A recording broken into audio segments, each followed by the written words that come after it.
উন্নয়ন বাজেটের কড়া হুঁশিয়ারি প্রধানমন্ত্রীর। ৮ বিমানবন্দর চালু ও সিলেটে বন্যার মহাবিপদ সংকেত। দেশের অর্থনৈতিক স্থিতিশীলতা ফেরাতে প্রধানমন্ত্রী তারেক রহমানের স্পষ্ট হুঁশিয়ারি। উন্নয়ন বাজেটের প্রতিটি পয়সা হতে হবে দুর্নীতিমুক্ত।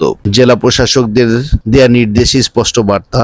৩৯ লাখ কোটি টাকার ঋণের বোঝা মোকাবেলায় কোনো ধীরগতি বা অনিয়ম আর বরদাস্ত নয়। এদিকে ঠাকুরগাঁও ও বগুড়া সহ বন্ধ থাকা ৮টি বিমানবন্দর পুনরায় চালুর মেগা প্রকল্প হাতে নিয়েছে সিভিল এভিয়েশন।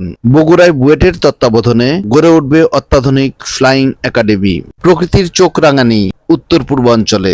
সুরমা, কুশিয়ারা ও মনুখোয়াই নদীর পানি বিপদসীমার উপরে। আগামী ৭২ ঘন্টায় সিলেটের আকস্মিক বন্যার চূড়ান্ত সতর্কতা জারি করেছে পানি উন্নয়ন বোর্ড। উদ্বেগ বাড়ছে জনস্বাস্থ্য নিয়েও। ময়মনসিংহে হামে আরও এক শিশুর মৃত্যুতে সংকটাপন্ন পরিস্থিতি।